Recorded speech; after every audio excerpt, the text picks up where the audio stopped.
Assalamu alaikum. It's customary that we begin all of our meetings in prayer. Could you please rise in prayer? We pray with our hands stretched as to receive the gift. Follow along, just follow along silently. In the name of Allah, the Beneficent, the Merciful, surely I have been turned to thee, O Allah, striving to be upright, to him who has originated the heavens and the earth, and I am not of the polytheists. Surely my prayer, my sacrifice, my life, and my death is all for Allah, the Lord of the worlds. No associate has he. This I am commanded, and I am of those who submit. O Allah, thou art the King. There is no God but thee. Thou art my Lord, and I am thy servant. I have been greatly unjust to myself, and I confess my faults. So please grant me protection against all of my faults, for none can grant protection against faults but thee. And guide unto me the best of morals, for none can guide unto me the best of morals but thee. And turn away from me the evil and the indecent morals, for none can turn away from me the evil and the indecent morals but thee. O Allah, bless Muhammad, and bless the true followers of Muhammad, as thou did bless Abraham, and the true followers of Abraham, for surely thou art praiseworthy and magnified in thy midst.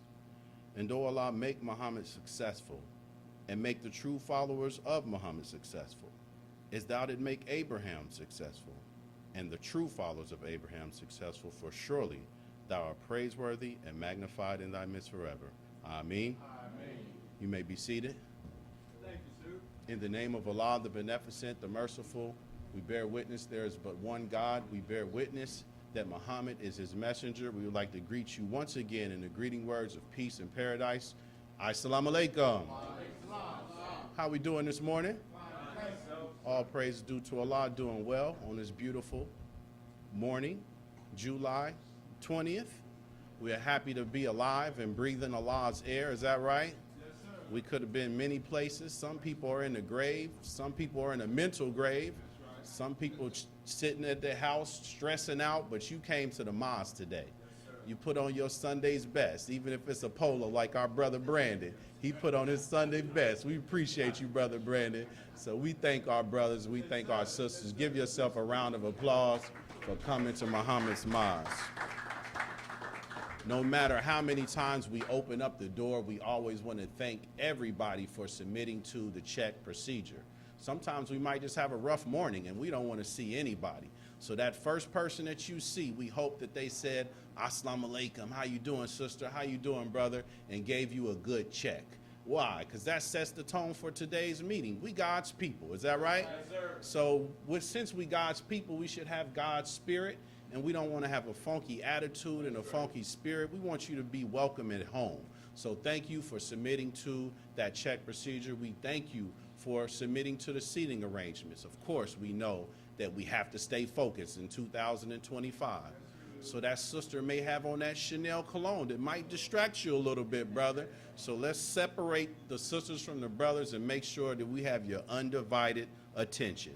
And of course, we know that we can always support the Nation of Islam by reading and purchasing the Final Call newspaper. It is a message dedicated to the black man and woman of America and all throughout the world. So we should be following the Final Call newspaper articles. We should have an intimate relationship with the different correspondents. These are FOI and MGT just like you and I. And they have to write stories about certain things that we can't speak on, but the top minister is the Final Call newspaper. All praises due to Allah. So always make sure you support. So to move us further along in our program, let's bring on our brother Anthony 22X. Assalamu alaikum.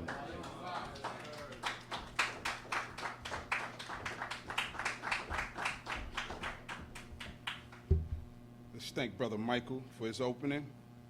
I bear witness there is no God but Allah, and I bear witness that Muhammad is indeed his messenger.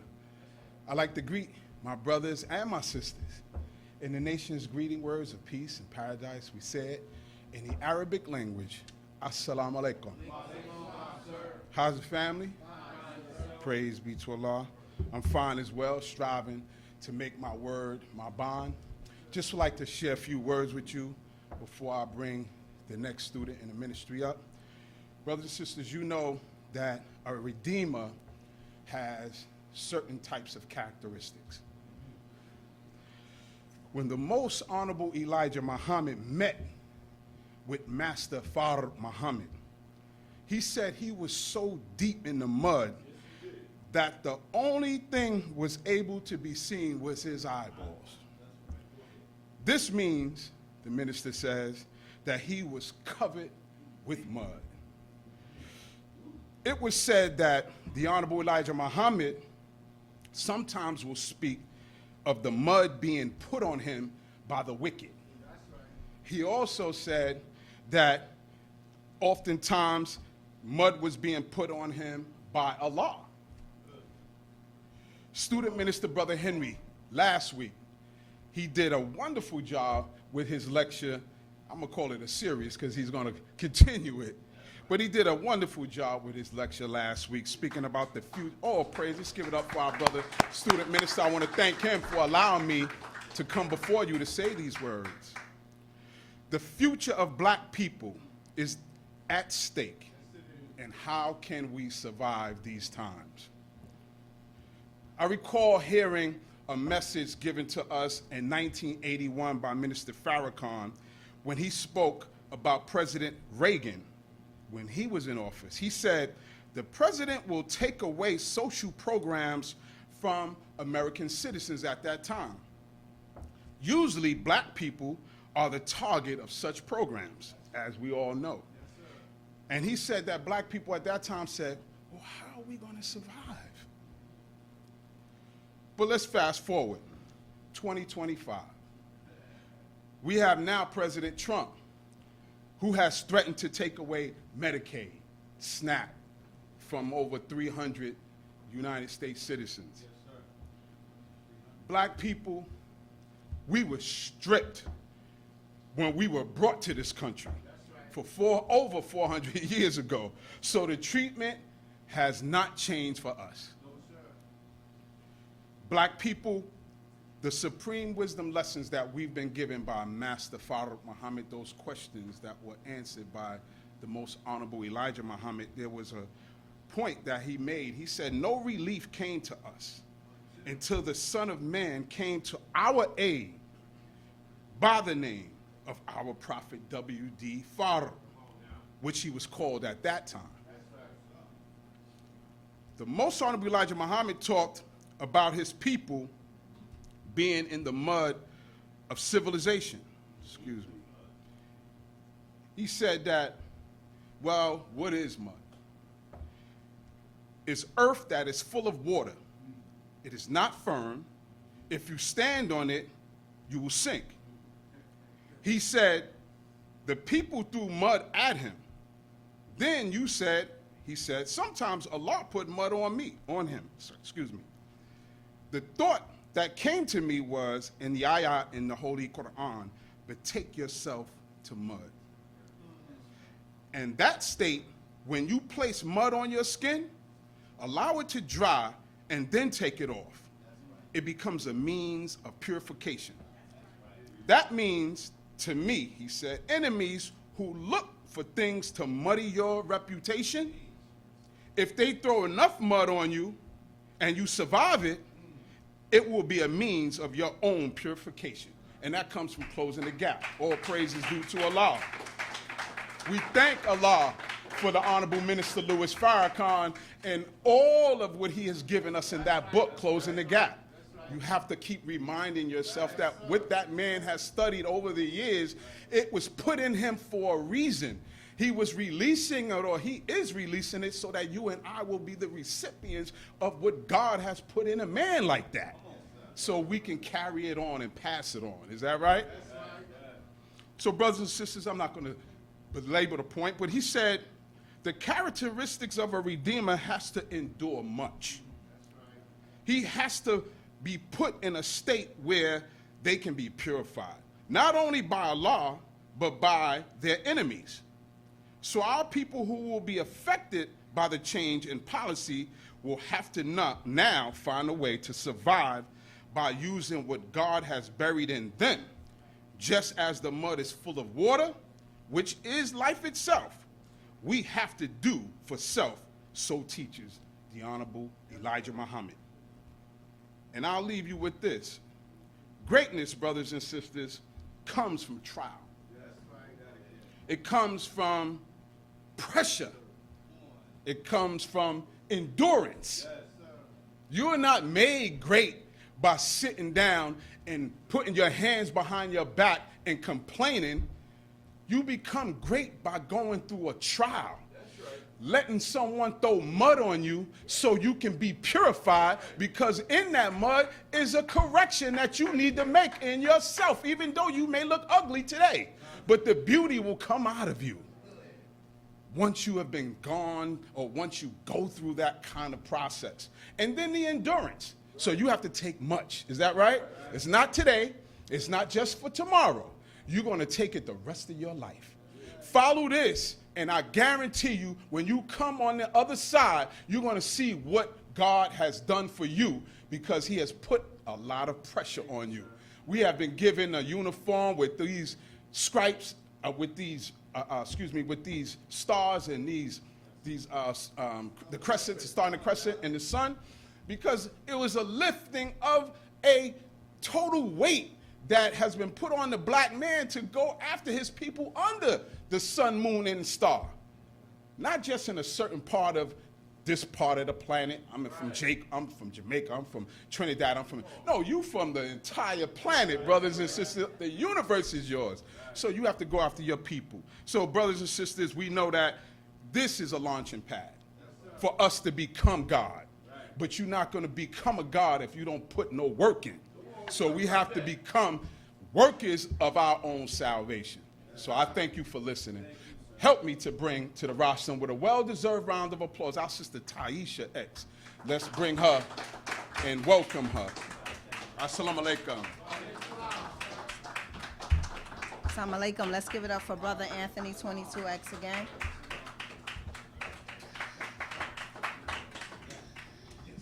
In the name of Allah, the Beneficent, the Merciful, I believe there is no God but Allah, and Muhammad is his messenger. I greet you again with the greeting words of peace, of Assalamu alaikum. Here we are in the 7th month of 2025. In spite of everything that's going on in our personal lives and in the world, we still should be grateful to Allah that he allowed us to see another day. So many people are dying or getting killed. There's a difference between the two, though both results in the loss of life. I myself lost a personal friend this week, and he was a pioneer. Many probably know his name, Ray DeJean. He was very big in the community, and he died. Yes, he died this Monday. But we are living in dark times, and it seems like every day is getting worse. So much so that one starts to worry, feel afraid or fearful. Now is the time for us not to give up. We have to hold on to Allah God and trust in him with our whole heart and not lean to our own understanding. Because if we watch the news, we will sometimes fret. If we will listen to what other people have to talk about, we will sometimes become fearful. But shall I say it again? Let us hold on to Allah God's hand, because it's never changing. And we have to begin to use all the weapons that he gave us. Say what? Allah gave us weapons? Yes, he did. The question is, are you using the weapons to protect yourself so that you may live this life? You can't live this life without utilizing the weapons that Allah gave to us. Can I get a witness? We all can agree that what? Life be lifing. Is that a true fact? I know for me it is. So what we have to do, we have to put on the whole armor of God so that we may fight against all spiritual forces and evil. All praise is due to Allah. In order for us to be able to stand, we need to be equipped with the proper gear, the proper attire from head to toe. You know, sometimes certain professions, you have to be suited and booted up to go out into the community. You know how they say you can't bring a knife to a gunfight, so you got to go out into the community, and sometimes officers have to become dressed up with a bulletproof vest. They have on a gun belt that has many tools on it, and those tools are to protect themselves. So if so, they have to use it in the proper manner, though. They have to use it in the proper manner. So we also have to have the proper gear on and to be equipped to walk in this life that's not of God. We have to be ready spiritually, mentally, and physically. For the enemy, the devil, is not playing with us. He's on his job 24/7, seeking to steal, kill, and destroy. He's on our left side. He's on our right side. He's in our front. He's in our back. But he wants to see who he can devour. The arm of God represents the defense, and we must take it in our, defense, we must take it in our spiritual lives. The Bible tells us that we are fighting a war against Satan, who seeks to destroy us. Therefore, we must take action and put on God's armor. God's armor is very powerful and mighty. I'm going to say that again. Allah, God's armor, is very powerful and mighty. And you know the best part? It's not expensive materially. You know, because sometimes we want to buy the Gucci and the Louis Vuitton and the red bottoms and all the name brand stuff, and you paying so much money for that. You know, we have to make sacrifices, of course, in this kingdom, but, you know, it's a costly to our lives in some perspective, but you don't even understand the reward that you will get in the end. All praises due to Allah.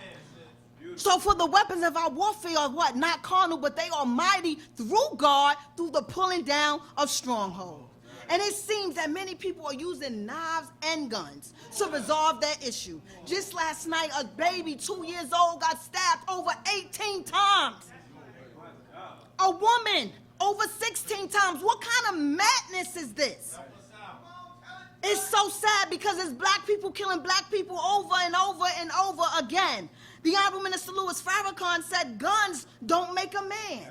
A gun is an extension of your manhood if you are a man. But if you are a punk with a gun and you're looking for somebody to be afraid because you got a gun and the person is not afraid, the punk will wonder, oh hell, what did I run into here?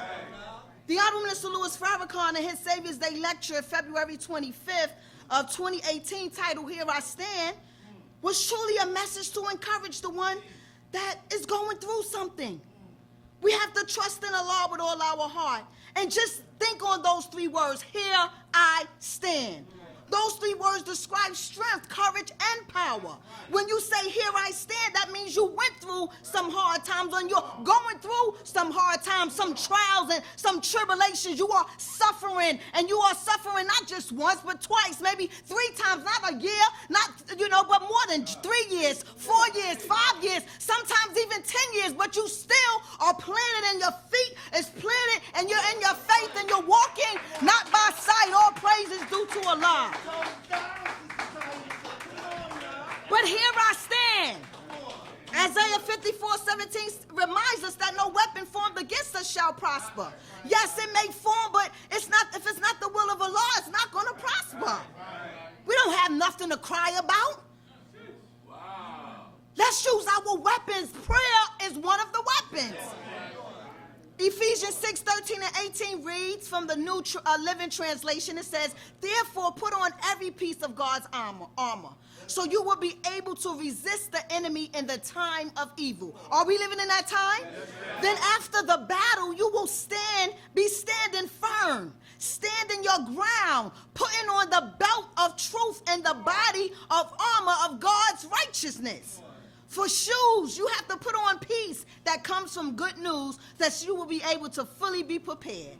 In addition to all of these, hold on to the shield of faith to stop the fiery arrows of the devil. Do you know what that shield is? I have a shield and I walk proud with that shield. Not because of where that job is, but because I know who I am. So I don't go in with the same mentality and the same mindset. It's different. I'm different. You're different. We are different. All praise is due to Allah. And we are following the King of Kings and the Lord of Lords. So we have to put on the salvation as our helmet and take on the sword of the Spirit, which is the word of God. Pray in the Spirit at all times and on every occasion. Stay alert and persistent in your prayers for all believers everywhere. And as we continue on the path to become one with the law, let us not become fearful. Our trust should be in the law of God because of what's going on around us. For Allah didn't give us a spirit of fear, but he gave us what? Of love, power, and what? Of a sound mind. The Honorable Mrs. Farrakhan said, see, when you know God, the knowledge of God takes the fear out of you. Dear brothers and sisters, fear is our worst enemy. Fear chokes us. Fear won't release you to be a great man or a great woman, a great child or a great thinker. You can think beyond where you are. You can do bigger than what you are doing if only if fear was removed from your hearts. Thank you for listening, and I leave you as I came with the greeting words of peace of Assalamu alaikum. Come on, let's bring it up, our brother Jonathan Muhammad.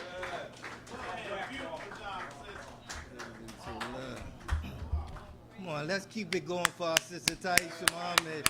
All praise is due to Allah. In the name of Allah, the Beneficent, the Most Merciful, I bear witness that there is no God but Allah and that Muhammad is his messenger. I'd like to greet you all with the greeting words of peace and paradise. We say it in the Arabic language, Assalamu alaikum.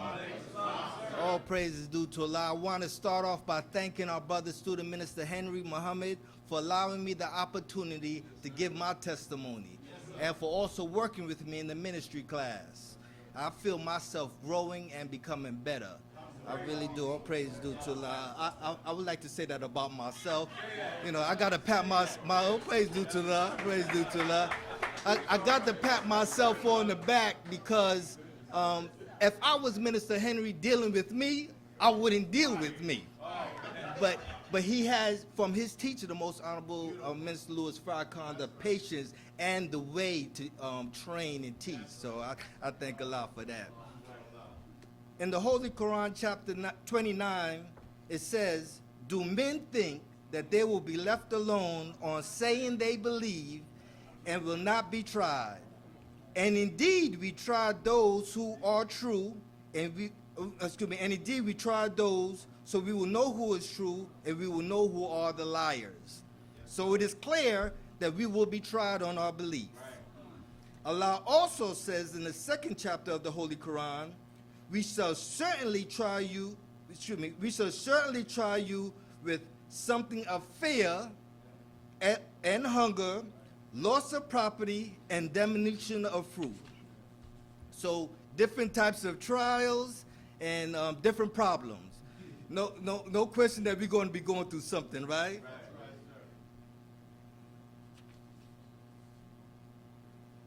Yes, sir. Praise be to Allah. But what tends to happen when we go through these trials, we get stressed. And when we get stressed, there's a physical stress, there's a mental stress, and there is emotional stress.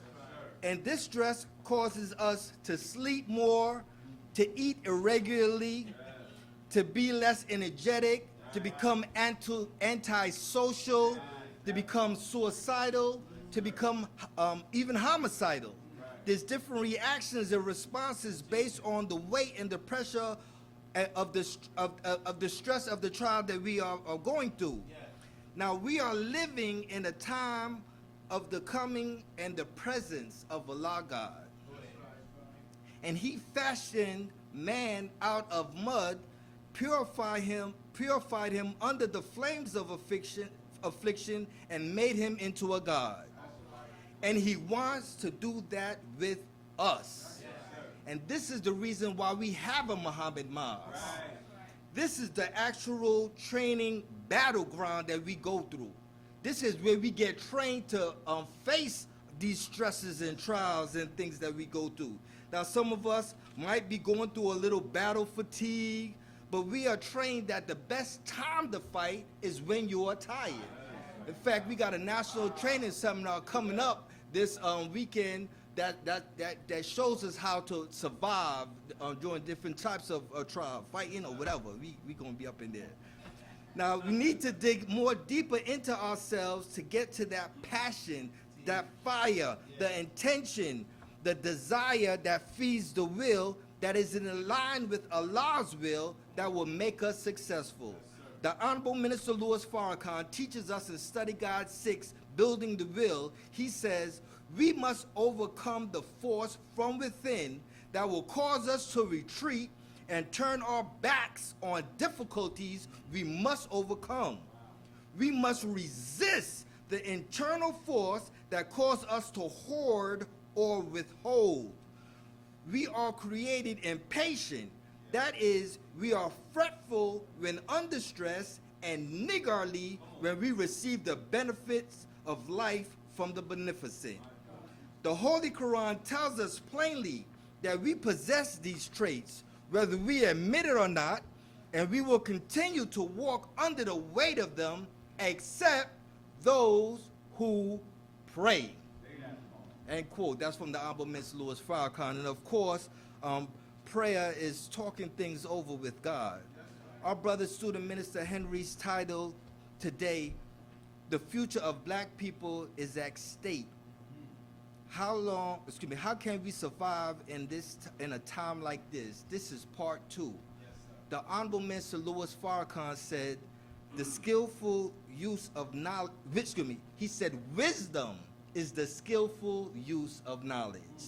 So our application of what we receive today of knowledge from our brother student minister Henry Muhammad will tell us how well we understood what he gave us of knowledge and in our application of it to become better people. Brothers and sisters, I'll leave you as I greet you. Assalamu alaikum. Please help me to bring to our next brother, Brother Michael Muhammad, with a well-deserved round of applause. Assalamu alaikum. Come on, let's give our brother a round of applause. Keep it going. We are getting close to that time, brothers and sisters. In the name of Allah, the Beneficent, the Merciful, I too bear witness that there is no God but Allah, and that Muhammad is his messenger. One more time, I'd like to greet you in the greeting words of peace and paradise. Assalamu alaikum.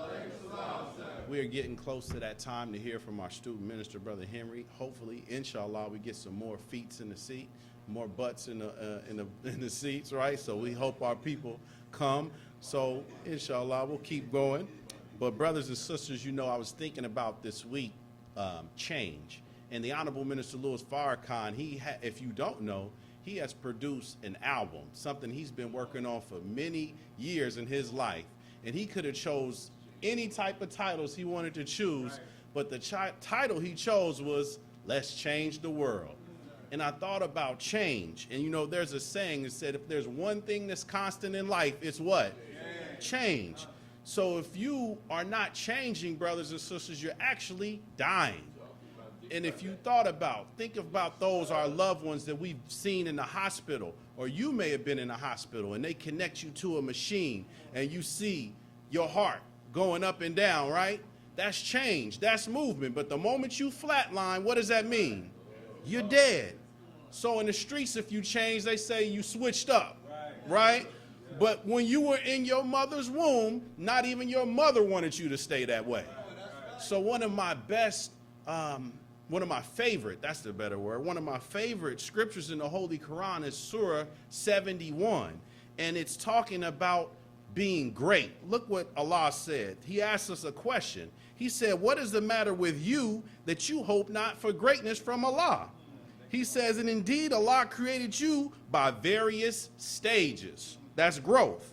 He says, and Allah has caused you to grow out of the earth as a growth. And then he returns you to it. We all gonna die one day. And then he brings you forth a new bringing forth. So Allah, God, has always been about growth. The Honorable Minister Louis Farrakhan teaches us in a world of God and righteousness, trials are as necessary to the perfection of man as a human being as water is to the growth and development of life. Our brother touched on it. Trials are extremely necessary, brothers and sisters. The Honorable Minister Louis Farrakhan teaches us that when you are in the womb, you are experiencing trials. That's why we was kicking mama, right? Mamas can bear witness. We was kicking the womb. Why? Because we was hungry. We would say, hey, what's going on? Feed me something, right? But what was happening? We were getting uncomfortable in that situation. We were growing. So our mama wanted us to what? Grow up and get out the womb. So how do we look like as black people? We have to grow up and get out of the white man's womb. Is that right? So all praises due to Allah. So we have to grow as individuals, but we have to grow as a community. You see, how silly will we look as a community if we only pay homage to the old? We thank Allah for Sojourner Truth. We thank Allah for Frederick Douglass. But how do we look not paying homage to the youth that are coming up among us? That's the change that we need as a people. So the babies, they're so advanced. We all can bear witness. You can take a 7-year-old and give them a task, and you can take a 50-year-old, and that 7-year-old is going to get it done. Is that right? That's because they're our future. That's our growth. So that's why we say self-improvement is the basis for community development. See, no one likes analyzing themselves. That's why men, we don't like going to the doctor. Is that right? Let's keep it real. Nobody likes going to the dentist because you know I ain't been flossing, I ain't been brushing. That's self-analysis, self-correction. Is that right? Even for those who hear themselves speak. You know, you hear, oh man, I sound horrible. That's yourself. But the minister teaches us that every time we walk away from discovering ourselves, we delay the power of our growth into ourselves. I'm going to say it again. Every time we walk away from the discovery of ourselves, we delay the power of our own growth into ourselves. You never can have a champion without a contender. Is that right? So you can be the best boxer and you can shadow box all day. But Michael Tyson said what? Everybody has a plan until what? Till they get punched in their mouth. The brothers know. So you can have all the but the moment you get hit in that mouth, I need to do something with, hey, this big brother's about to whoop me up. Is that right? But that's how the Honorable Minister Louis Farrakhan became a champion. Because everybody was throwing they 1-2 at the Honorable Minister Louis Farrakhan. Everybody was trying to destroy the Nation of Islam. But here we are, 95 years later, all praises due to Allah. So we've accepted who we are. We want you to accept who you are. You see, the person who founded the Nation of Islam, we believe was God himself, Master Fard Muhammad. And he gave us one instruction, accept your own and what? Be yourself. Tupac said, the only God can judge me. And guess what? He was 100% correct. The Honorable Minister Louis Farrakhan says in Closing the Gap that you cannot judge anything in transition. Well, brothers and sisters, we as a people, we're in transition, so we're going to continue to move on in this program. Let's bring on our beautiful brother, a hardworking man in the community, in the jail system, in Brooklyn. Let's bring on our brother, Student Minister Henry Muhammad. Assalamu alaikum.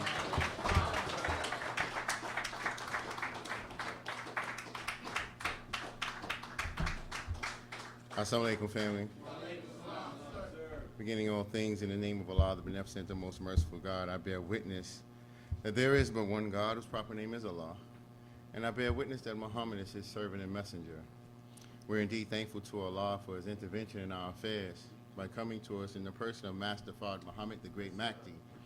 We thank him for raising from among us a divine messenger Messiah, whom we know to be the most honorable Elijah Muhammad. And we thank them both for giving us an extension of themselves and our divine reminder and warner. He is our champion of truth, freedom, justice, and equality. He is a little comforter among us. He is a little messenger Messiah among us.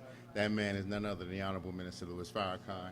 As in those three great words, I'd like to greet you all in the greeting words of peace and paradise. So, assalamu alaikum. How's everyone? All praises due to Allah. I find myself striving hard to make my word bond, fighting for Islam, because I know we shall surely win. The victory is already set for us. But Islam means submission, submitting our will to do the will of God. Islam, the Honorable Elijah Muhammad said in a word, can be righteousness. But Islam, he said, is everything. It's sun, moon, stars, and planets. Is that right? It's the science of everything in life.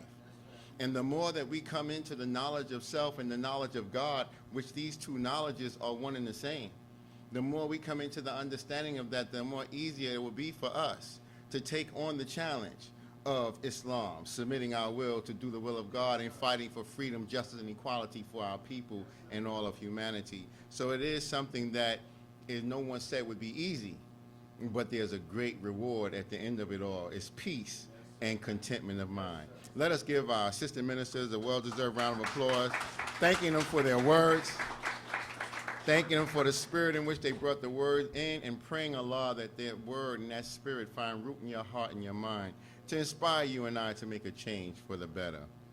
So, brothers and sisters, we're dealing with part 2 of the title, The Future of Black People is at Stake.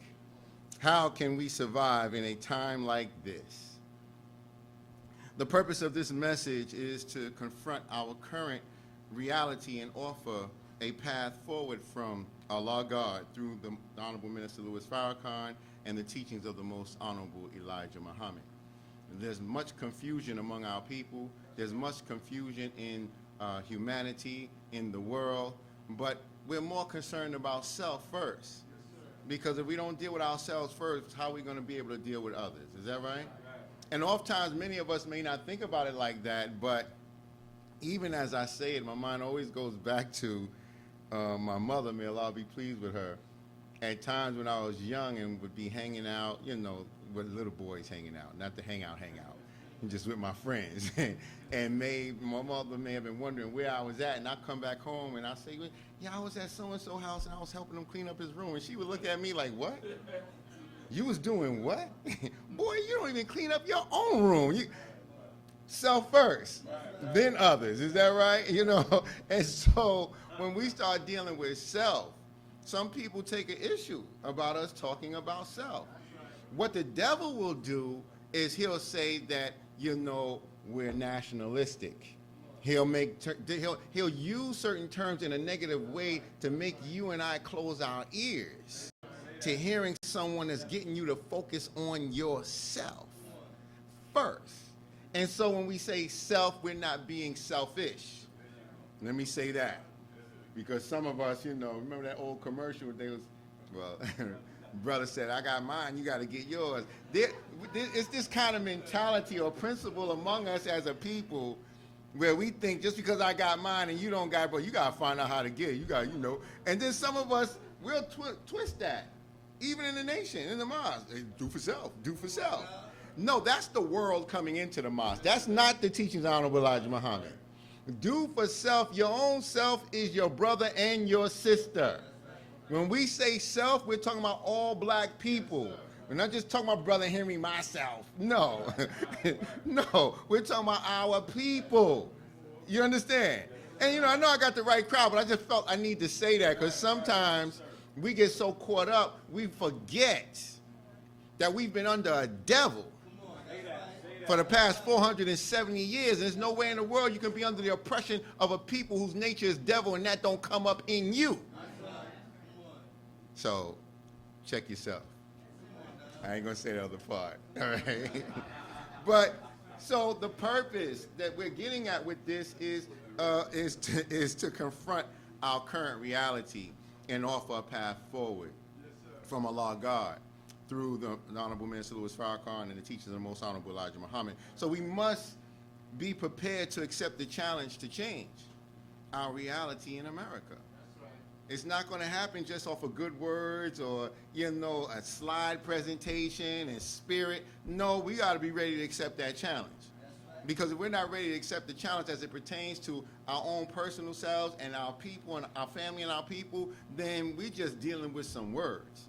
And that's not why we're here. So in the Constitution of the Nation of Islam, we have the Muslim program. And on the Muslim program, it's always on the inside back page of the Final Call newspaper, what we want and what we believe. But I'm quoting again, as I did last week, on dealing with what we believe. We believe that the offer of integration is hypocritical and is made by those who are trying to deceive the black peoples into believing that they're 400-year-old open enemies of freedom, justice, and equality are all of a sudden their friends. furthermore, the Honorable Elijah Muhammad says, we believe that such deception is intended to prevent black people from realizing that the time in history has arrived for the separation from the whites of this nation. That's part of what the Muslims believe. The time in history has arrived for us to separate ourselves from white people.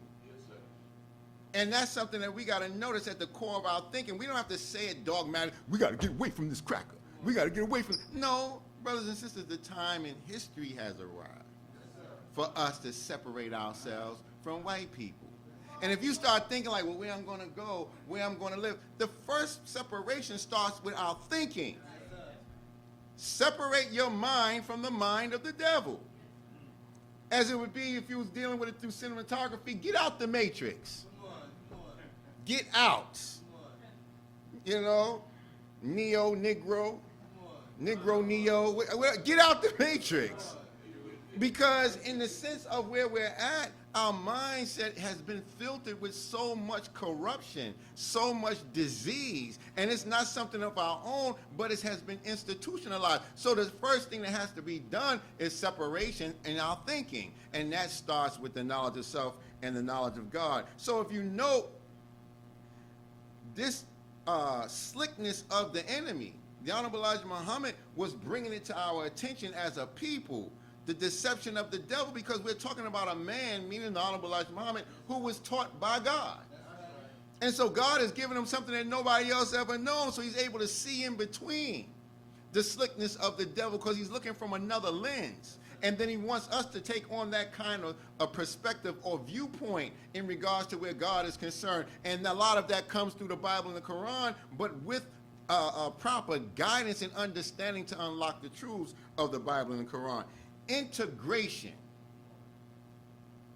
on a political level can work if it is righteous, but not on a human and national level. Black people were never part of the nation that makes up America.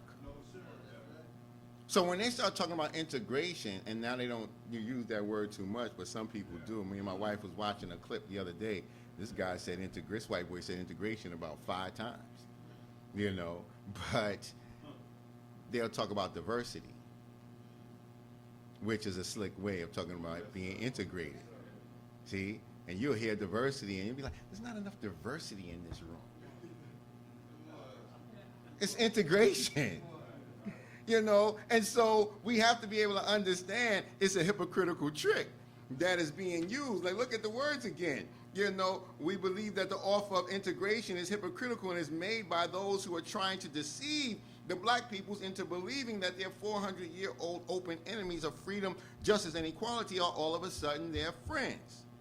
We don't have freedom, we don't have justice, we don't have equality, and white people are not our friends. When I say white people, I'm talking about those at the top of government and those in the shadows of government that's ruling those at the top of government. Those that are in the shadows are the 10%, a small population that you and I don't see, but they're really behind a lot of things that go on.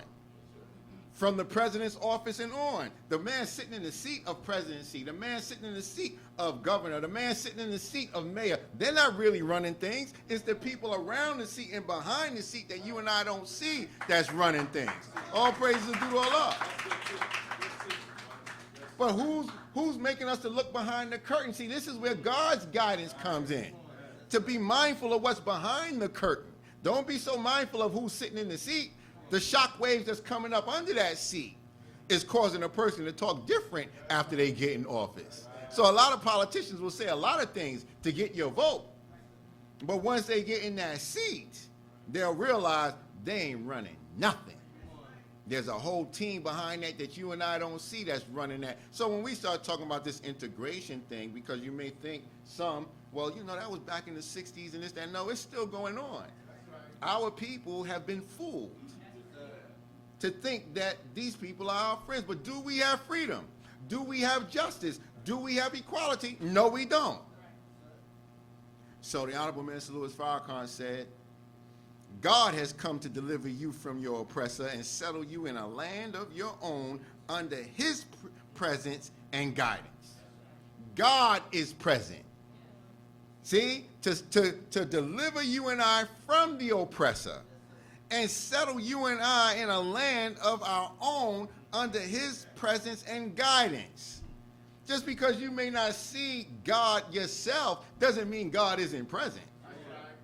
Whenever you can have a man in your midst like Louis Farrakhan, speaking truth to the most powerful government in the world, the United States of America, the government of the United States of America, and the government is in opposition to him because he speaks the truth and the media speaks out against him, misconstrues his words and slanders him daily for the last 40 years. Certain segments of the Jewish population don't like him and want him dead. They have tried on many, many occasions to stop the people from coming to hear him speak. Certain politicians have spoke out against him, as well as religious leaders and so-called black leaders and etc. We're talking about Negroes now. Not because he broke the law or did any physical harm to anyone. No. Because he speaks the truth in the name of Allah and Honorable Elijah Muhammad. He loves his people. He points out injustice done to his people and the suffering masses around the world. He is teaching and training black people to love God and self, be more productive, and begin to build family and community. And in the midst of the great opposition, he is, by Allah's permission, raising the conscious level of our people. This is a clear sign that God is present in the world, brothers and sisters. Look, you know, we can't stress it enough, but just think for a minute. If you're trying to stand up for your community, you're trying to stand up for your people, you're trying to stand up for your city, stand up for your, what you would call it, your borough. Just keep it on a small level.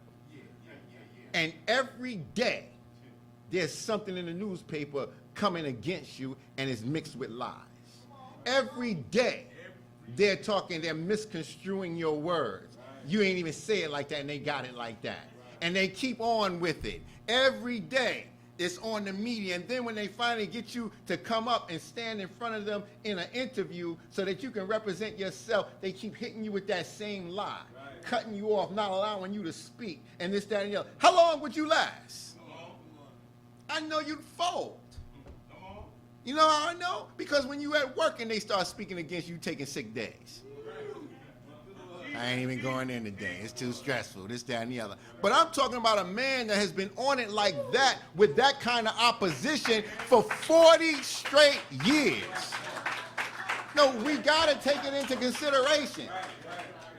From 1984, from the time when Jesse stood up to run for president and asked the minister to help him in his campaign. And he saw that the Jews were coming against Jesse. And he stood up in defense of Jesse. From that time forward, they've been day after day, non-stop against Minister Farrakhan. And you know what the sad thing is? Some of our people don't even know who Minister Farrakhan is. But yet, every day it was in the media. Every day they had top media people, anchor people interviewing him and so forth and coming against him. And I'm just thinking about the humanity of it all. Putting up cartoons against him in the paper. Having him as a rat with a big bow tie on. All these different things.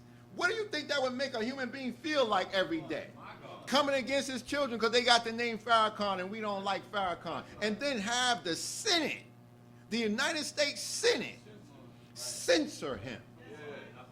And then put him on the news and say, this just came in, Mr. Farrakhan, the United States Senate censored you 95 to so-and-so. What do you think about that? Now put me directly on the spot. And he would just calmly say, I'm not concerned about the United States Senate censure of me. They need to be concerned about my censure of them. Because when I censure them, then God is censured. Now look, man. With all the dudes that feel they got all this kind of heart and all this gangsterism, you ain't got nothing like Minister Farrakhan. It ain't, no, with all due respect, it's not that he's a bad man, bad meaning good. The man knows that God is backing him. The man knows that the Christ is backing him. And he's standing by himself with the unseen power of God in his Christ. That's the kind of man that inspires other men to be men. That's the kind of man that makes women want to have a man like that. That's the kind of man that makes little children say, I want him to be my father. I want him to be my uncle. That's the kind of man that the government of America don't like. And if they don't like Farrakhan, they don't like the Nation of Islam. It ain't by himself. If the whole government and the agencies, every national agency is against Minister Farrakhan, they're against Minister Farrakhan and the Nation of Islam. I'm gonna let that sink in for a minute, because you might be saying to yourself, damn, what did I walk into? I need to ease up out of this meeting. Brother, the government don't like you, black man. The government don't like you, black woman. And when we got a leader that's willing to stand in the name of God, then we got an organization that's gonna represent you until you're ready to step up and represent yourself. Is that right? All praises due to Allah. But I say all that to say, when you see Minister Farrakhan and you see the Nation of Islam, know that God is present, because we couldn't do this by ourselves. We could not have thought of nothing like this by ourselves. God brought this into existence. This mosque that you walk into, the brothers and sisters that you see, the FOI uniform, the way we're dressed, God did this. We didn't think of nothing like that. With all the patterns and all the sewing that goes on with the black woman, she never thought of a pattern that makes up the garment of an MGT and GCC. With all the uniforms, Boy Scout and all that. We never thought of a uniform like this. This is by God. And if you don't believe that God is present, find something similar to this. You ain't gonna find it, brothers and sisters. All praises due to Allah. Y'all all right? I'm just talking about God and his presence among us to deliver us. Man, this is the kind of stuff that makes me happy ever since I was in my mid-20s when I found this out. You mean there's salvation for us? After all the dirt and whatnot that I've been involved in and the way my community is, you mean there's a way out? Man, show me where they meeting at. I'm going. And I ain't stopped coming since. All praises due to Allah. All praises due to Allah. You know, I know it's hot on this rostrum.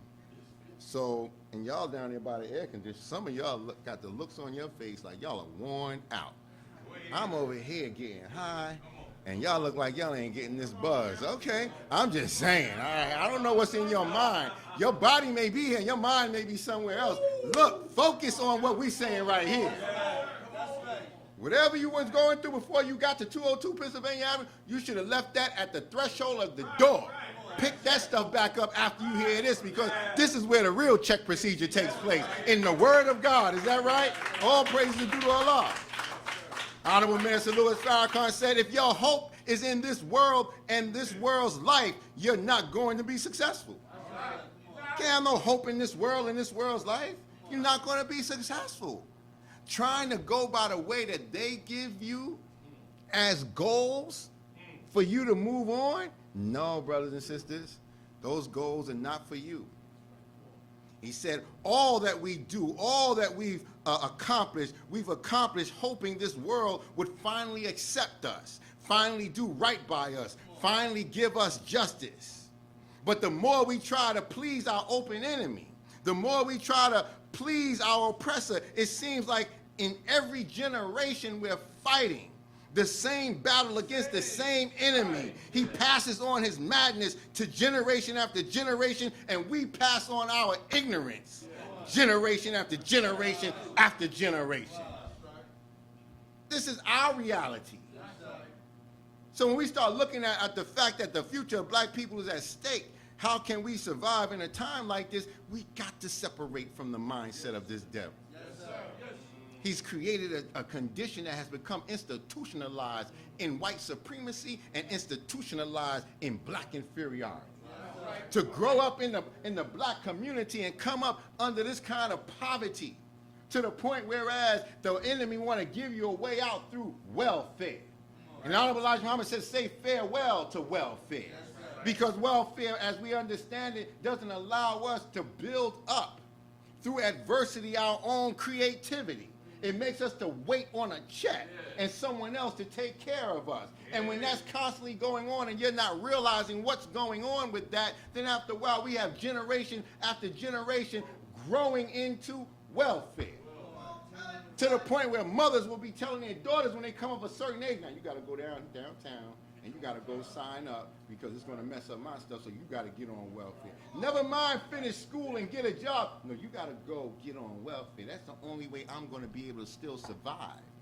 Not realizing that you've become institutionalized by what the enemy has done through deception.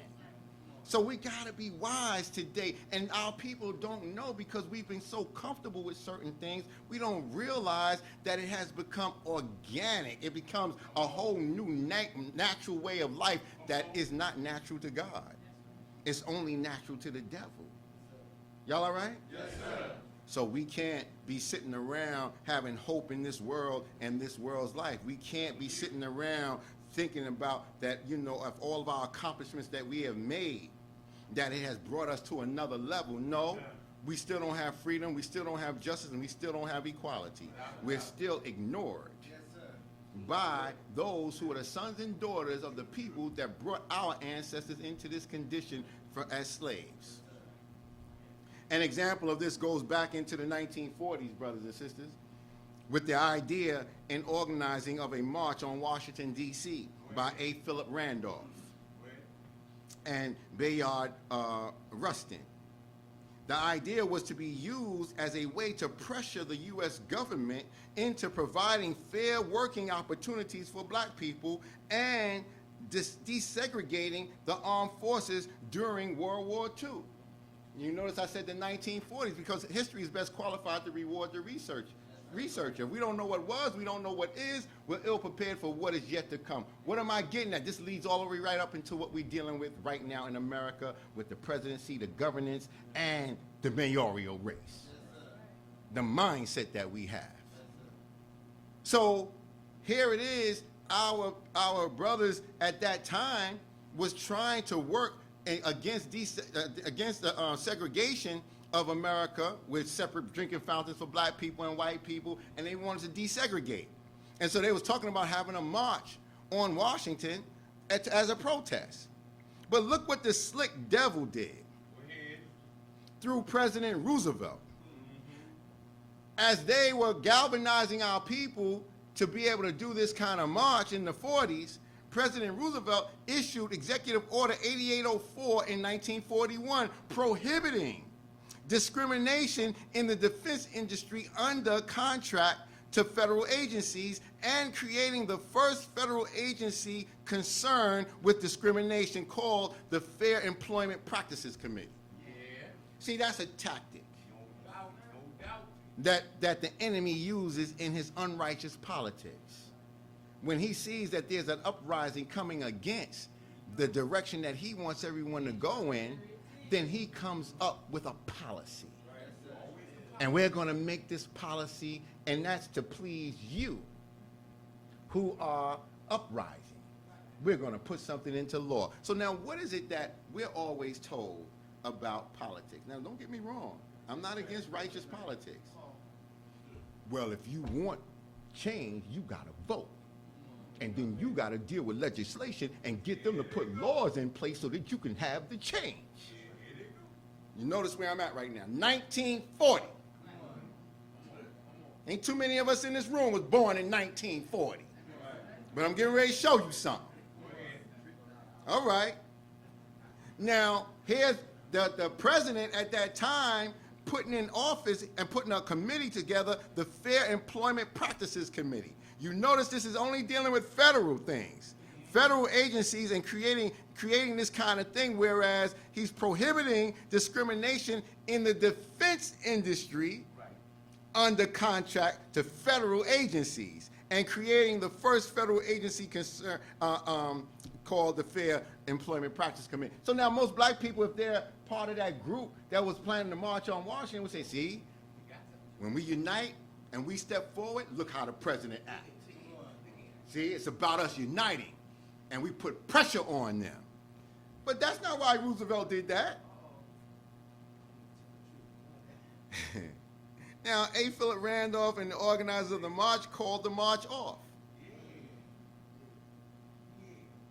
Although they did vow to continue fighting, but when the president made that move, they called the march. They didn't even march on Washington.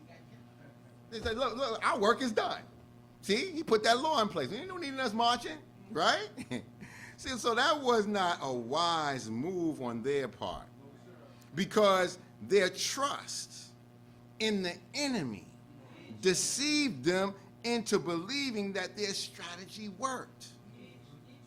The tactics at that time of President Roosevelt was done to quiet down A. Philip Randolph and the black leaders that had joined on with him. He didn't care nothing about justice for the black man. Right.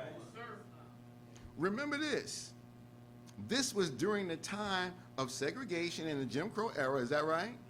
This was 1941. The only thing that the president was concerned about was anyone disrupting his use of black bodies as a sacrifice for World War II.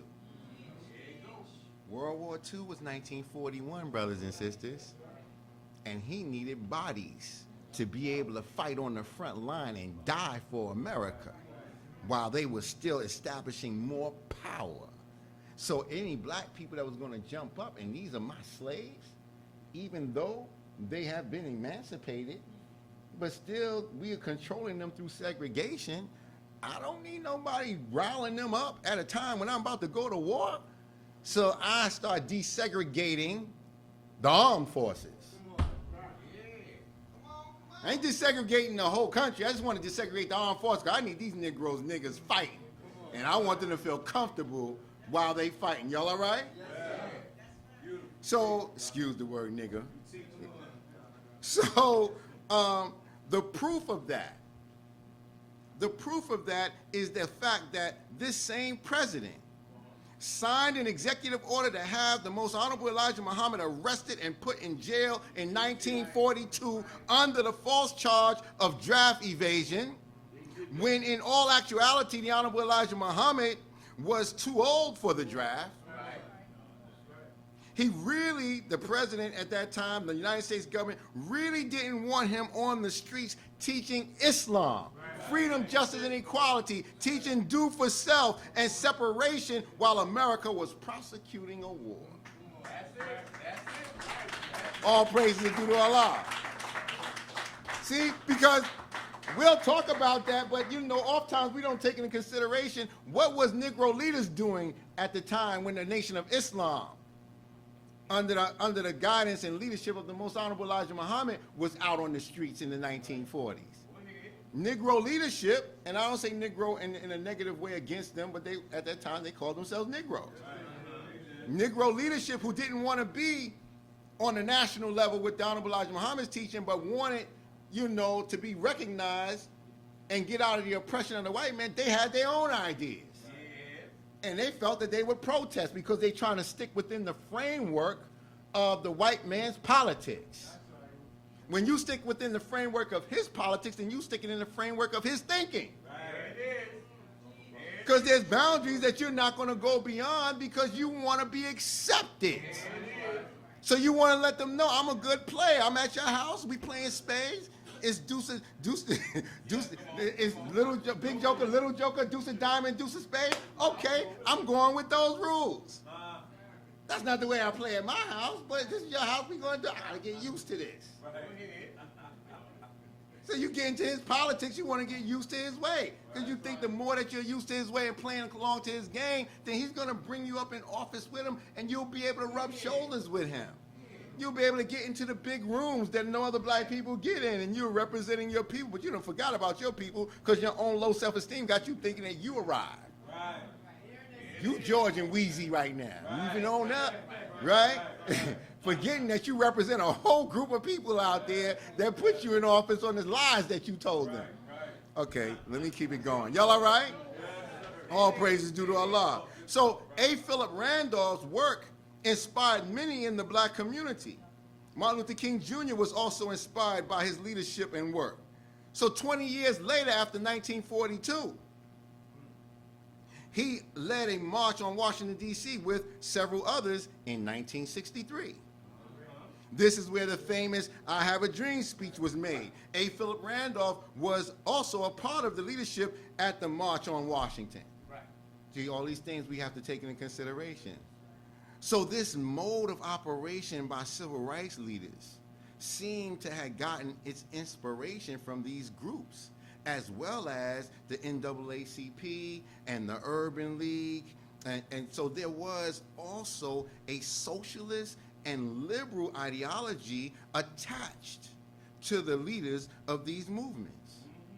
Although the work done by these different groups has some value to our struggle against oppression, it did not get us justice. Because that was the goal. Justice. Is that right? It was housed under the term Fair Trade Acts and so forth, but when you start dealing with fairness, you're dealing with justice. Our people at that time wanted justice. Is that right? So the Honorable Minister Louis Farrakhan made this statement. He said, the cry of our people since the 1940s with the great organizer and labor leader A. Philip Randolph, who wanted to organize a march on Washington, the cry at that time was jobs and justice. And in the 1960s, 1963 to be exact, the civil rights movement with A. Philip Randolph present marched on Washington, and the cry again was jobs and justice. And 20 years later, in 1983, at the 20th anniversary of the historic March on Washington, the cry again was jobs and justice. We're in 2025. Everybody's still talking about jobs. Now we're talking jobs, housing, and justice. Is that right? How long are we going to keep doing the same thing over and over again, expecting a different response? The U.S. government has not answered that cry, and they have no intention of doing so. Nor do we believe that they are capable of doing so. The hand of Allah God is against America for the sins against black people and the natives of this land that they call Native Americans or Indians. You're not getting away with what you did to us over the past 500 years. Now, look, all praises due to Allah. All praises due to Allah. No matter how many of our people may forgive and forget, if you have not righted the wrong, God is not letting that go. God is not letting that go. And it's already written all throughout the scriptures, but you know the enemy was able to revise the Bible. So what those who revised the Bible did, that we understand from the teaching of the Most Honorable Elijah Muhammad, they took what was prophecy, meaning of what's going to happen in the future, and they made prophecy read like history. And then they took what was history of the Bible and made it read like prophecy, so that you and I would not know when it's our time for separation into a land of our own. We wouldn't be ready to jump up because we don't think that it's that time.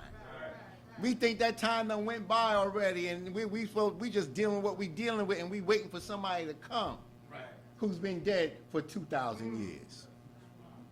So in October of 2011, the day before the anniversary of the historic Million Man March and the unveiling of the statue of our brother Martin Luther King Jr., our dear brother Al Sharpton had a march. And the cry was, jobs and justice.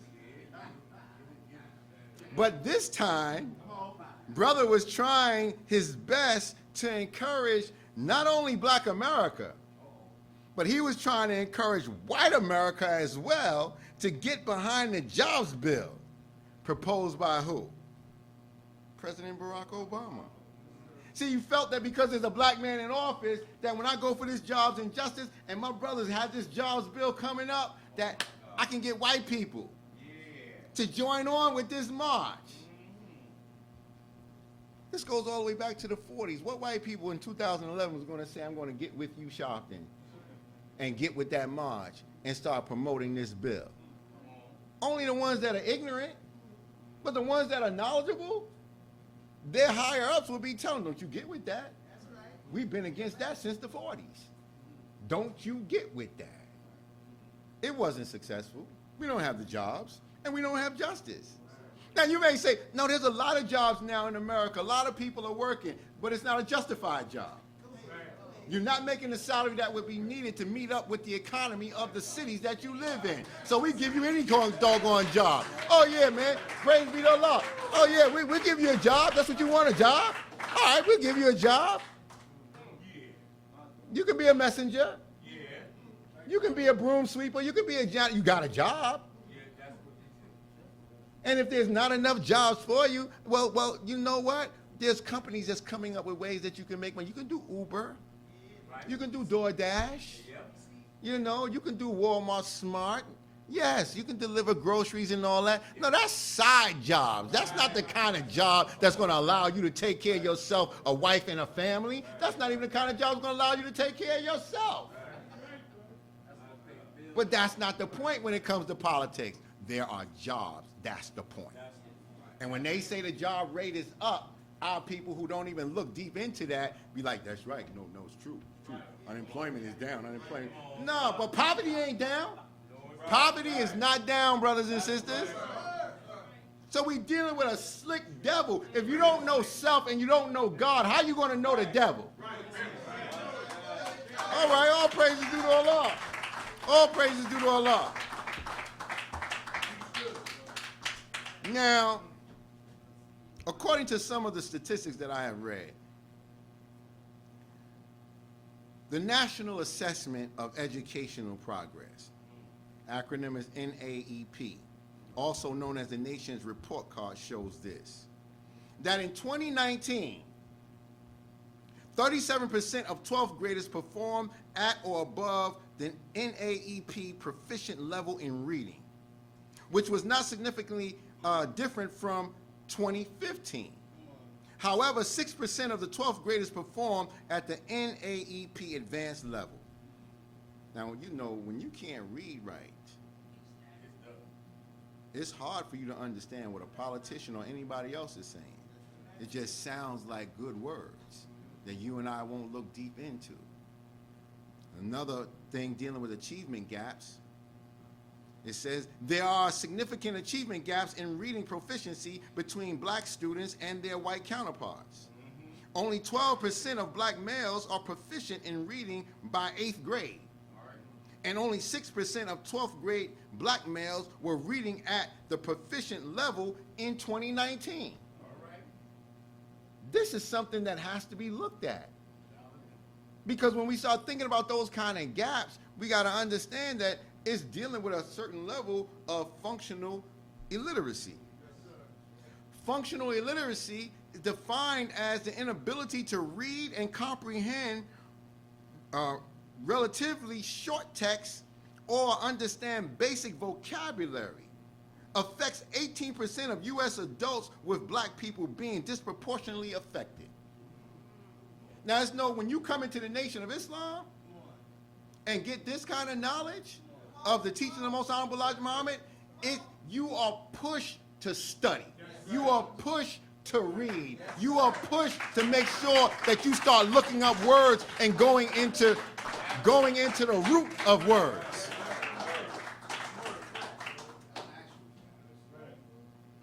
How many of us practice that is another story. Because we can't be lazy with our thinking and our acquiring of knowledge. The Most Honorable Elijah Muhammad is for us acquiring knowledge, but not the knowledge on the way the white man gave us through reading, writing, and arithmetic. No, the knowledge going deep into the root of things. That's why when I opened up talking about Islam, it can be in a word be said as righteousness, but Islam is everything. It's sun, moon, stars, and planets. It's the science of everything in life. So our reading has to be with a determination to be able to get into the science of what we're looking at. No matter what the subject matter is, get to the root of it, not just what's on the surface. Is that right? And because we've been deprived of that for so long, all praise is due to Allah.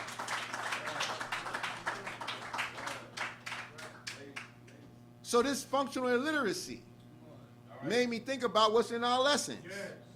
In Lost Found Muslim lesson number 1, question and answer number 7, the question is asked of the Honorable Elijah Muhammad, why does the devil keep our people illiterate? And the Honorable Elijah Muhammad, can we put that slide up, brother? Yeah, I know. So why does the devil keep our people illiterate?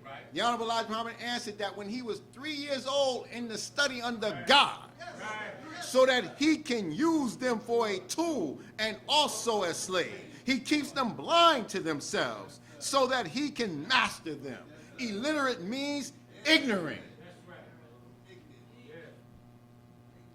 Honorable Elijah Muhammad said, any man that will not treat you right will not teach you right. It's not that black people and black youth are dumb. They're not being taught right. It was never intended by this devil. It was never intended by our open enemy to give us proper education, brothers and sisters. And the more they promote themselves and promote their educational system, the more we get caught up in it because you're not hearing enough of the voice of God coming through the teachings of the Most Honorable Elijah Muhammad. Some of you get your degrees and you really think you arrived. That crack ain't, that enemy ain't teach you nothing. Ain't teach you nothing but how to be more of a servant to him. What are you doing with your degree for the black community? How are you bringing that back to serve your people? What are you doing with that to build up yourself and your people? No, look, man, he indoctrinates us through his educational system to accept his way of life. And because you get a degree on this, that, and the other, now you got to pass to get into his job fair, his working, to keep his nation going up. But what about the black man and the black woman? Our future is at stake.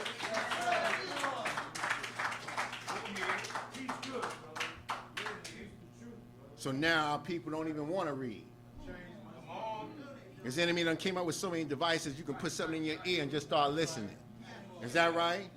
Then they came up with Kindle. Then they came up with something where somebody be reading to you. It makes you lazy, man. It makes you stop your brain from functioning in the way that God created your brain to function. All praise is due to Allah. So now when you come into rooms like this and meetings like this, everybody that get up in front of you, how long they going to take? Man, because this enemy is training your mind not to practice patience, not to be a good listener, and so now we Googling everything. No, brothers and sisters, some of that has its place. But we can't get away from writing. We can't get away from using our mind and using our creative forces with our brain connected to our heart and to a pen on paper.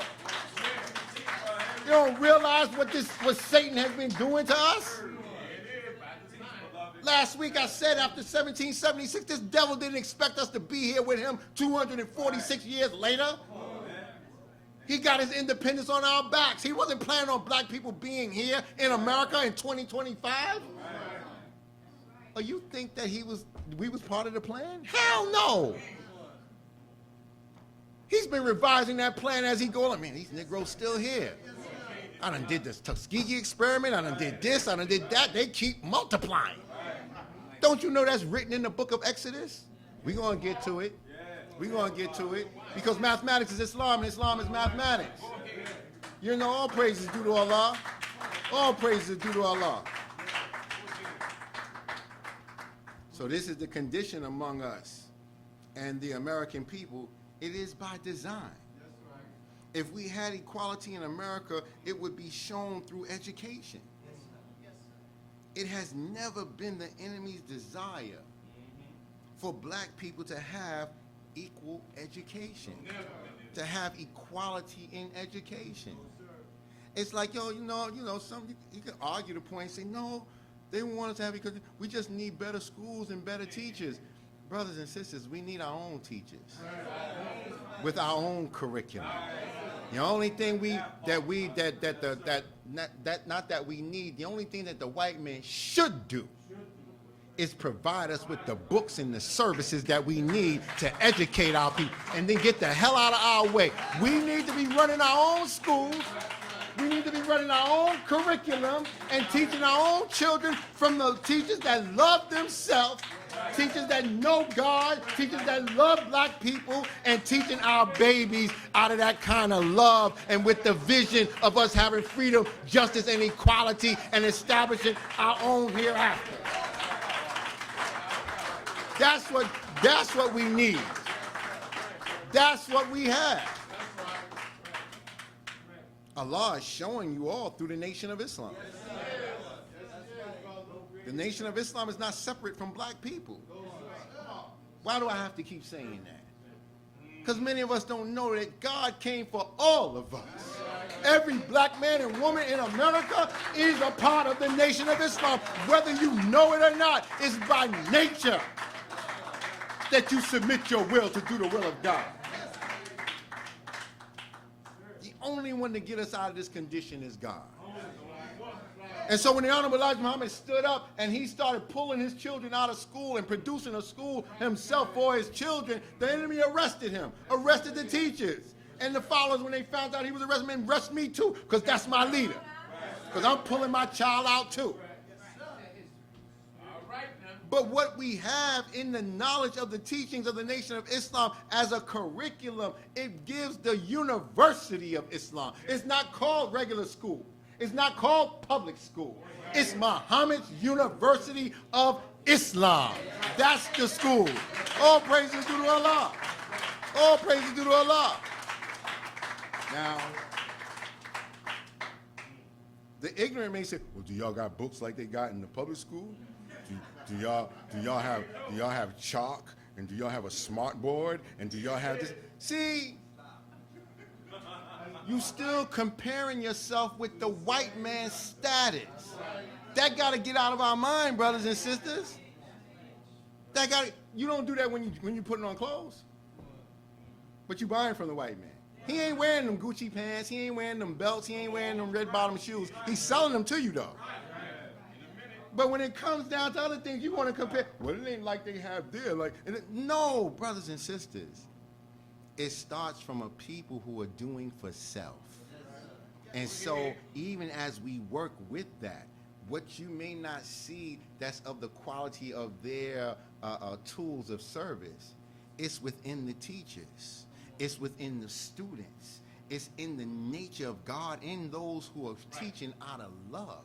And the children are coming up being protected out of separation from an environment that is couched in and described in the book of Revelation as the great whore that sits on many waters. That's what America is. We're trying to keep our people, our children away from that hoe. Yeah, we're trying to keep our children away from that hoe. Yeah, now I can use the word hoe. That's right, because all she is abomination of death, a hole of every foul spirit, and a cage of every unclean and hateful bird, and all our people is drinking from her wine of fornication and adultery and drug dealing and all that. No, we want to save our babies because we want a nation of our own. So we're fighting for Islam, and we will surely win. With our Savior Allah, the universal King. Allahu Akbar. Allahu Akbar. Allahu Akbar. All praise is due to Allah.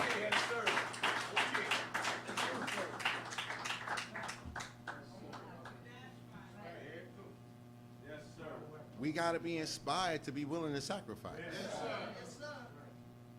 You know, we'll say we'll do anything for our children. We'll die for our children. But there's a certain death that has to take place.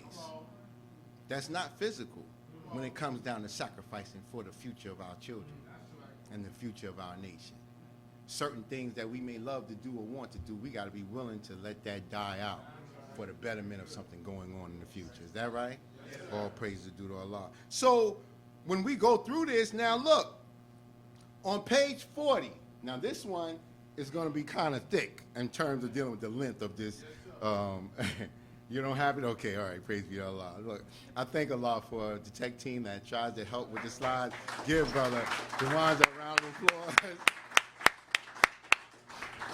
But this was a long one. But I thought it was necessary to put it in its entirety in terms of dealing with the words of the Most Honorable Elijah Muhammad as it pertains to what I'm saying right now as far as education is concerned and the root thinking of this devil. So you're not going to see the slide on the screen, but if you have the monumental book by the Most Honorable Elijah Muhammad, Message to the Black Man, when you get a chance, all praises due to Allah, when you get a chance, go back and look at that book on page 40. He is dealing with a chapter entitled, Get Knowledge to Benefit Self. He says, I recall in 1922 or 23. Now, the Honorable Elijah Muhammad was born in 1897, so you might be like, 1922, 20? Yes, we're talking about, you know, out on the street, he'll be a quadruple OG. He'll be not a triple OG, quadruple. No, he may be more than that, because Minister Farrakhan is quadruple. Yeah, it's like, all right, yeah. So, but he's the God. He's the God, man, you know. He said, I recall in 1922 or 1923 when a debate was taking place in Congress concerning appropriation of funds for Howard University. I looked at my daughter Zuri because she's about to go to Howard. All praises due to Allah. All praises due to Allah. A debate was taking place in Congress concerning appropriations of funds for Howard University, a school set aside to train my people in the nation's capital. A senator said this, and it is in the records to be examined in effect. What would be the need of the government appropriating money to educate Negroes? Listen to these white people. Because you know, in the 1920s, there was no black people in Congress. Just want you to know. So whoever the senator was, it was a white man. All right? He said, what would be the need of the government appropriating money to educate Negroes? He said that they would not teach our people the science of modern warfare, birth control, or chemistry. Honorable Elijah Muhammad said he knew these were things free people must know in order to protect, preserve, and advance themselves. We have not been able to protect, preserve, and advance ourselves. This shows the slave master has been very successful in dominating us with an education beneficial to him. See, when we don't know the science of different things that will allow us to be free, equal, and justified, then we are handicapped. Is that right? And that, or we are disabled. You talk about taking back our streets.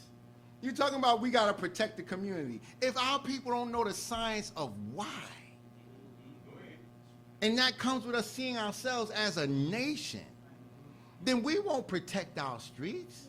We won't take back our community because we don't understand warfare. Oh, we know warfare on how to cut each other. We know warfare on how to shoot each other. We know warfare on how to stab each other. But we don't know warfare on how to protect what is ours and be willing to kill and die for any foreign entity that's coming into our neighborhood to go ahead and disrupt what we got going on for ourselves and our people. And that's because of a lack of love for self. And that lack of love is not your fault. It's not my fault. It's due to us being robbed of the knowledge of ourselves and the knowledge of God. I'm telling you that the prize that God has for Black America is the nation of Islam. This is how we will survive this. It's this kind of teaching. So now when we look at statistics, according to the New York City Council, black youth constitute nearly 60% of students arrested in New York City public schools. In 2024, black youth accounted for 59.3% of total admissions to secure detention in New York City, while comprising a smaller portion of the overall youth population. It's a hell of a thing. I can go all the way back to when I was in high school, they was arresting us in school.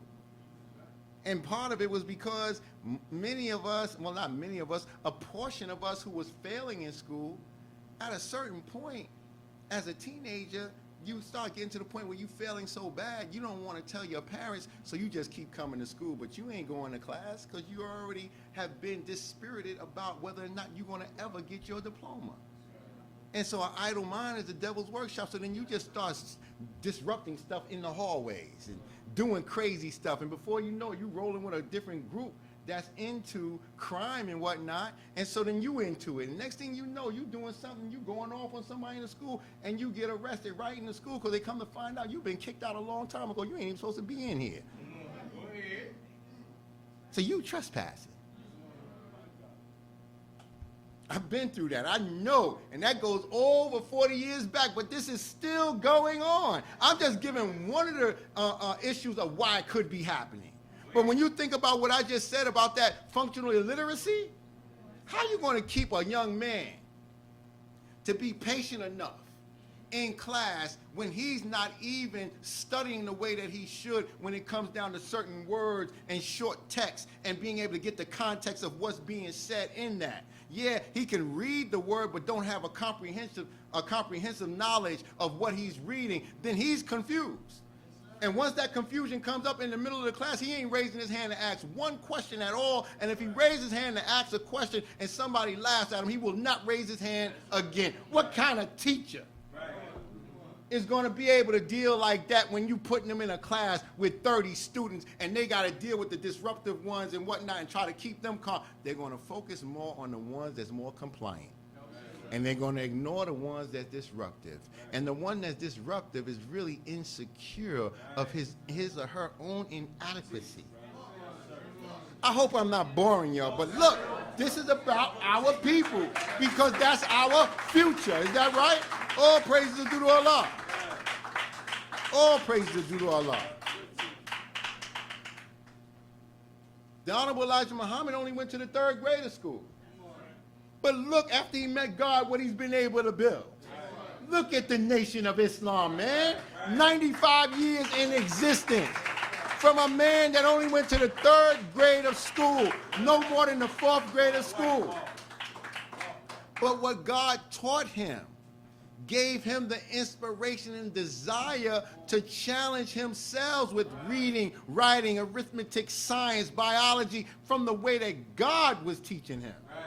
So that he may be able to stand up among us and give us that teaching. It's not the teachings of Master Fard Muhammad. It's called the teachings of the most honorable Elijah Muhammad. Now in the nation we got lawyers. Now in the nation we got doctors. Now in the nation we got law enforcement. Now in the nation we got judges. What? These people came up through the ranks of the Nation of Islam. All praise due to Allah. They didn't all go to Muhammad University of Islam, but don't you know every time you come into a Muhammad mosque meeting, you're in Muhammad University of Islam? This is Muhammad University of Islam. Brothers and sisters, it's really something to think about. But this situation, this condition that we are in, this is by design. There has been a conspiracy against us ever since our fathers and mothers were forced to come to this country in the holds of slave ships. The enemy is concerned about our growth, and one of his greatest fears is that we might grow strong in power, unite with an enemy or an adversary of his, and come against him. And so, when we deal with all the injustice that he has poured upon us, in understanding that his desire is to keep us down so that we don't join on to an enemy of his. We're not looking to join on to no adversary of white America. We're with God. God is an adversary against America. God is an adversary against injustice, inequality, and lack of freedom. God has already put his finger against this whole civilization that has been in existence for the past 6,000 years. The enemy's time is up. The devil's time is up. Satan has been exposed, and his time is up. But we got to understand that we are those that are the prize of God.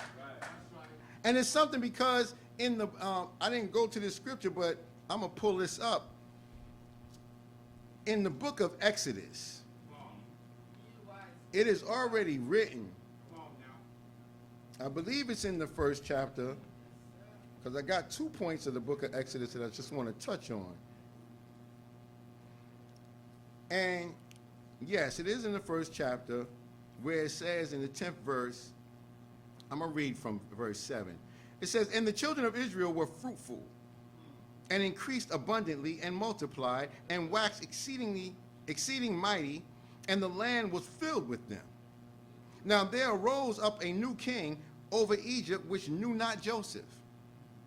And he said unto his people, Behold, the people of the children of Israel are more and mightier than we. Come on, let us deal wisely with them, lest they multiply. And it come to pass that when they falleth out any war, they join also unto our enemies, and fight against us, and so get them up out of the land." Wow. "Therefore they did set over them taskmasters to afflict them with their burdens. And they built for Pharaoh treasure cities.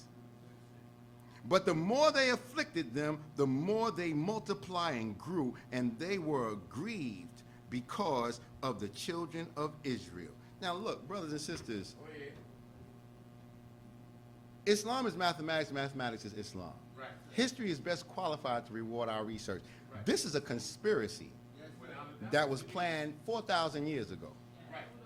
It's not by coincidence that we are those people who are likened unto the children of Israel. Right. The children of Israel is a sign of black man and woman. Because we are ones, we didn't come to America on the Nina Pinta and the Santa Maria. We were kidnapped through our ancestors and brought here to be made into slaves. Is that right? And if you remember last week, I was reading off the statistics of our growth population. And I said that, you know, the black woman has been producing 5.8% in terms of dealing with childbirth over the past year. I'm going to try to find that note real quick. Y'all all right? Yes, sir. Yes, sir. But it was talking about how our production rate was and is. I mean, to this very moment as we speak right now, you know, we've been constantly producing. Our growth in productivity in terms of dealing with our growth of, okay, the black population in the United States is growing. Here it is.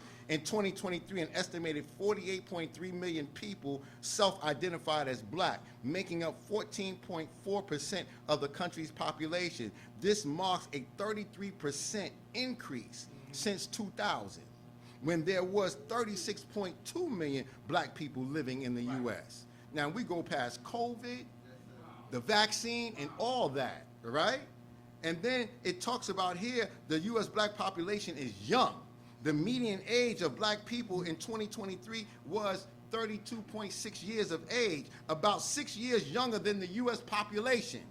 Median age of 38.2. Right. Roughly 30% of the entire black population was below the age of 20, while 12% was 65 or older. So it says more than 4 in 10 black people are under the 30 years old. The enemy is always playing. So I'm saying that to say the minister has showed us that conspiracy that was in the time of Pharaoh and the children of Israel and Moses 4,000 years ago is the same thing today. That's why they make sure we don't get the education we should have. That's why they make sure that if they can cause us to not be knowledgeable, and that education on reading is the same statistics for math.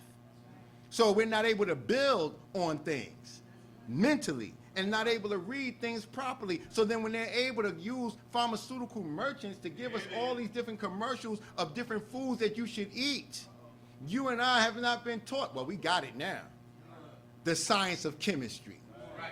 Remember that devil I talked about in 1922-23? We won't teach them the science of warfare. We won't teach them the science of birth control. We won't teach them the science of chemistry. Y'all all right? Yes, sir. The Honorable Elijah Muhammad has given us the science of birth control. The Honorable Elijah Muhammad has given us the science of warfare. The Honorable Elijah Muhammad has given us the science of chemistry. Look, brothers and sisters, what do you think How to Eat to Live is all about? It's the science of chemistry. What do you think it's all about? When you start, look, man, look. If I say birth control, we ain't talking about contraceptives. about prophylactics. We're talking about being able to size ourselves up properly with a proper mate for ourselves and decide and plan when we're going to produce children and for what reason. Look, man, I'm saying God is present. Our salvation is already among us, but the future of the black people are at stake. So, I'm sorry, but there's another part in the book of Exodus that I want to point out, and it's in chapter 3, verse 7 through 8. Because remember we was talking about A. Philip Randolph and all these marches, and Martin Luther King and all these marches, and Sharpton and all these anniversary marches, and what the cry was for, right? And the Lord said, I have surely seen the affliction of my people which are in Egypt. And I have heard their cry by reason of their taskmasters. And I know their sorrows, and I am come down to deliver them out of the hand of the Egyptians, and to bring them up out of the land unto a good land, and a large unto a land flowing with milk and honey. It's letting you know that God would come. If we read about this and we find that the children of Israel was going through this 4,000 years ago, and then we have similar circumstances 4,000 years later, look, man, Islam is mathematics. Mathematics is Islam. It's letting us know what was before is a sign of letting us know what is to be. And we are those people. You, brothers and sisters, as the minister has taught us and the Honorable Elijah Muhammad teaches, you are the real children of Israel. That's what got the Jews so upset at Minister Farrakhan and the Nation of Islam, because he has said that the black man and woman of America are the real children of Israel, that we are the chosen people of God. And when there's a children of Israel, there got to be a Moses. And when there's a Moses, there got to be an Aaron. And when there's an Aaron and a Moses, they got to give birth to a Jesus. I'm saying that we fit that description. We fit that description here in America. All praises are due to Allah. One likened unto Moses is the Honorable Elijah Muhammad. Moses was a liberator and a civilizer. The Honorable Elijah Muhammad brought us civilization by giving us the knowledge of God, the knowledge of self, the knowledge of the devil, the time, and what must be done. And telling us that the duty of the civilized person is to teach the uncivilized knowledge, wisdom, understanding, culture, and refinement. And if the civilized person fails to perform his duty, what must be done? We receive lashings if we don't do the duty of God once we recognize what's supposed to be done. And I'm saying that to say we all got to be careful. Those of us that say we got this knowledge, we in the crosshairs of Allah and his Christ. If we're not doing what we're supposed to be doing for our people. It's very important, especially at this dark hour. But the civilized person that is in our midst is the Honorable Minister Louis Farrakhan, because he did his job and took this teaching to every nook and cranny of America. Brothers and sisters, he started out with nothing. But now we got mosques and study groups in over 133 cities, and we got them in different countries, on different continents. The Nation of Islam is doing the right thing. You can't judge it by one mosque or two mosques. Collectively, the nation is showing that the percentage of what is dealing with poverty among our people, when you look at it among us in the nation, it ain't the same. The percentage levels of our people being afflicted, where drugs is concerned, where drinking is concerned, where alcohol and other things are concerned, and crime, it's not the same percentage in those of us that are following. Not just believing, following the teachings of the Most Honorable Elijah Muhammad under the guidance of the Honorable Minister Louis Farrakhan. So we face a challenge today. And it means that there's some activity that has to take place when we look at the numbers of black people that live in America and consider the geographical locations. We must analyze our condition in these areas and know the power of our unity is the key to our salvation under the knowledge and guidance of Allah. When I read the report, it said that the Pew Research Center was saying they estimated that black people numbers 48.3 million. 10% of the population is on the West Coast. 17% is in the Midwest. Another 17% in the Northeast, and 56% in the South. So those mosques and study groups in the South got a lot of work to do. But hell, we in the East, we got a lot of work to do. Is that right? We got a lot of work to do here. The tri-state area of New York, New Jersey, and Pennsylvania is said to have 3.8 million black people. Right. Brooklyn got 700,000. Brooklyn got 700,000. Brooklyn got 700,000. That's a lot of work. Is that right? That's a lot of work. It all is not going to happen at 202 Pennsylvania Avenue. 202 Pennsylvania Avenue, or wherever the mosque is. This is our gym to work out. This is where we get our workout on mentally and physically to be prepared to go out here into the borough and raise our people up. Every last one of you in here can raise up at least 15. At least 15. So if we times the number in here by 15, don't you know what we would be looking like? And start putting them to work? I'm just saying, it got to be some activity. We can't be playing with this. Atlanta, Georgia got 2.3 million. That's the South. They got a lot of work to do in Atlanta. Mosque number 15, is that right? And 15B. Washington, D.C., with our brother Abdul Qadir Muhammad, 1.8 million black people. Chicago, 1.7 million black people. There's work to be done, brothers and sisters, and the work is here. Our people can survive this if we're willing to hear the truth, but they're not going to hear the truth if we're not willing to go speak the truth. All right. Is that right? So each one teach one, you know? And the work that needs to be done, or that has to be taken in consideration in us doing for ourselves, we got to get back to manufacturing for ourselves. We got to get back to dealing with what the minister gave us in the Millions More movement, pooling our resources and our skills and our talents, and taking those skilled ones and talented ones among us to take the other ones who are not skilled under their umbrella and confer your knowledge and training on them. That's work. It doesn't mean we got to match up to the white man. But if we're able to train people from among us in different skills with skilled people among us, then we can produce jobs. Is that right? And it allows us also, others of us, to get into the trade and commerce and start buying in bulk. And then before you know it, we're selling to our own people, we're having for ourselves, and we're opening up our own stores. And we're having businesses in our community. And when we have business in our community and we live in the community, we got to say so on the community board. We got to say so with the precinct council. And we start demanding, and we already got an army. How can we survive? We got to do for self. We got to unite and pool our resources under the banner of the teachings of the Most Honorable Elijah Muhammad and the guidance of his man in our midst, the Honorable Minister Louis Farrakhan. I want to thank you, brothers and sisters, for giving me your time and giving me your patience and listening to these few words as I greet you all in peace. Assalamu alaikum. All praises are due to Allah. All praises are due to Allah.